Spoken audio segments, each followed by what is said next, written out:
31번째. 말도 잃고 사람도 잃다. 공자가 말했다. 함께 말할 만한데도 말하지 않으면 사람을 잃고, 함께 말할 만하지 않은데 함께 말하면 말을 잃는다. 지혜로운 사람은 사람을 잃지도 않고 말을 잃지도 않는다. 이 부문은 논어의 내용 가운데 후세에 나온 책은담과 유사한 형식을 띠는데, 간결하고 대조적인 말로 이해하기 쉬우면서도 여운을 남기는 내용을 담고 있다. 나는 인적 자원에 대한 투자를 연구해왔다. 연구에 따르면 고용주와 고용인은 모든 인적 자원에 대한 투자 정책 가운데 정보의 공유가 집중적인 투자의 핵심이라는 데 일치된 의견을 갖고 있었다. 정보 공유를 강조하기 위해 서양에서는 일찍이 열린 경영, 발로 뛰는 경영, 문호 개방 정책을 강조해왔다. 이것들은 모두 회사의 일반 직원들이 회사 경영에 관한 정보를 공유할 권리가 있음을 의미한다. 문호 개방 정책을 실행한 회사는 필립스였다. 알려진 바에 따르면 필립스의 모든 관리자들의 사무실에는 문이 없다. 칼리 피올이나 체제를 지나면서 필립스가 여전히 이 정책을 고수하고 있는지는 모르겠다. 정보 공유란 공유할 정보의 내용을 제한하지 않는 것을 뜻한다. 관리자에게서 일반 직원들에게 이르기까지 회사 경영에 관한 정보는 핵심적인 정보이다. 직원들이 알고 있는 고객의 요구, 시장의 변동, 업무 흐름 내의 각종 문제 등 여러가지 정보들이 핵심 정보가 아니고 무엇이겠는가. 고객의 요구를 가장 잘 이해하고 고객의 불만의 소리를 누구보다 귀 기울여 들어야 할 책임이 있는 사람은 대개 조직에서 가장 아래에 위치한 직원일 것이다. 외부 세계의 변화에 관한 정보가 조직 내부로 원활하게 유통되지 않아서 침몰한 타이타닉호가 얼마나 많았던가. 하지만 관리자가 직원들은 회사 경영에 관한 정보를 이해할 권리가 없다고 생각하고 직원들이 이런 정보를 알지 못하게 만든다면 이것은 말을 잃게 하는 것이다. 이는 관리자에게 사람을 잃는 것이 된다. 직원들도 이런 관리자에게 하는 간언을 실언이라고 여기게 될 것이다. 공식적인 정보 통로가 원활하지 못하면 조직 내의 각종 비공식 정보 통로가 성행하는 결과를 가져와 온갖 내부 정보, 물밑 정보, 내막 소문들이 난무하게 된다. 이런 비공식적인 정보 통로가 사실을 과장하거나 왜곡하리라는 것은 당연하다. 더욱 중요한 것은 이런 틈새 정보 통로와 밀접한 관련이 있는 각종 비공식적인 이익 집단, 무리, 소그룹들이 형성되면 그것들은 마치 큰 나무에 기생하는 나무 덩굴처럼 회사의 공식적인 조직들을 장악하고 자양분을 빨아들여 결국 큰 나무를 쓰러뜨리는 결과를 초래하리라는 점이다. 정보 공유를 강조하는 경영 문화와 상대적인 것으로 서양에서 보편적으로 실행되고 있는 임금 비밀주의가 있다. 일부 급진주의자들이 개인의 수입에 관한 정보도 마땅히 정보 공유의 범위에 포함시켜서 임금 체계의 질을 높이고 신뢰와 협력의 기업 문화를 건설해야 한다고 주장하지만 대부분의 회사들은 이에 대한 다소 보수적일 필요가 있다고 생각한다. 기업의 임금 체계가 현미경식의 세밀한 분석을 얼마나 견뎌낼 수 있을 것인지도 알 수가 없고, 대개의 경우에 사람들이 자신에 대한 평가와 타인에 대한 평가, 회사의 직원에 대한 평가 사이에는 상당한 차이가 존재한다는 것이 이유이다.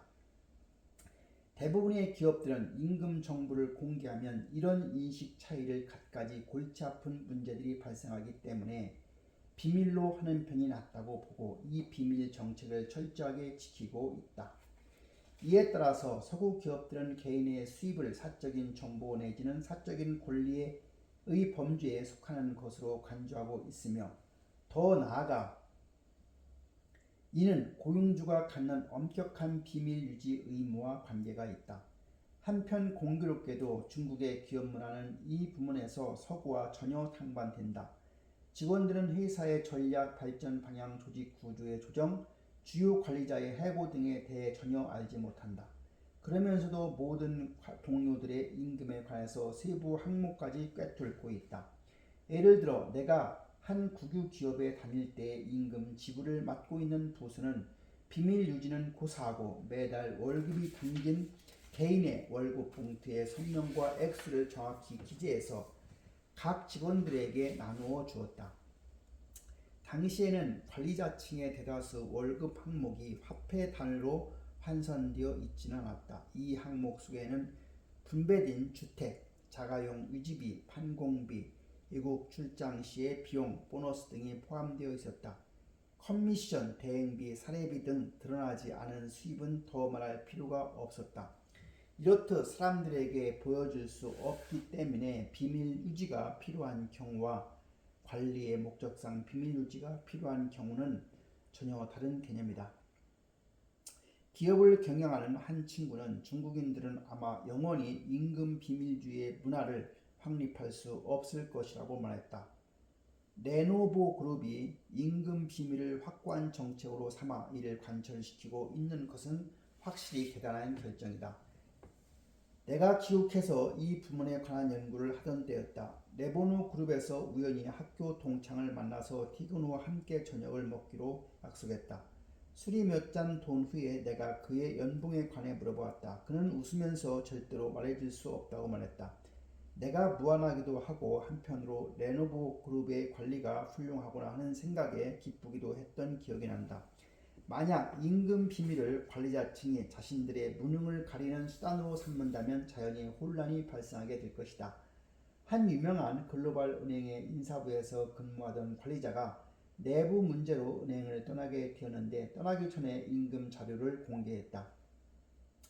결과적으로 당시에 몇몇 중요 관리직에 있던 인물들이 그간의 불공평한 대우를 받아왔다며 회사를 떠나고 말았다. 이 사건은 당시의 업계에 한바탕 풍파를 몰고 왔다. 당연히 임금 비밀주의는 최고위층 관리자층, 특히 상장 기업의 최고위 관리층에게는 적용되지 않는다. 그들은 수많은 사람의 재산을 관리하고 있고 수많은 사람의 직장에 대해 책임을 지고 있다. 그들의 일은 이미 사적인 범주가 아닌 공적인 범주에 속한다. 따라서 대중은 그들의 임금에 대해 알 권리가 있다. 이 책을 집필하던 때에 마침 레보노 그룹의 양의 안칭 회장의 보수가 2175만 홍콩 달러라고 공개했는데 매스컴에서는 이 사실을 대서특필했다. 양의 안칭 회장은 이에 대해서 나는 이 보수에 대해 나 자신과 레보누의 다른 고위 관리자들 앞에 떳떳하다고 생각한다. 레보누가 보수를 주장하는 데는 두 가지가 이유가 있다. 우선 과거 레보누의 보수에는 두 가지 차이가 있었다. 하나는 국제적으로 비슷한 규모의 회사들과 비교했을 때 상당한 차이가 있었고 다른 하나는 레보노 인터내셔널과 레보노 차이나의 고위 관리자들과 비교했을 때 상당한 차이가 있었다. 이런 두 가지 차이 위에서 레보노의 고위 관리자들에게 유사한 일을 시키는 것은 불가능하다라고 솔직하게 말했다. 매스콤 앞에서 늘 직설화법으로 말해 온 거였지만 이 말이 순리에 어긋난다고 할 수는 없을 것이다.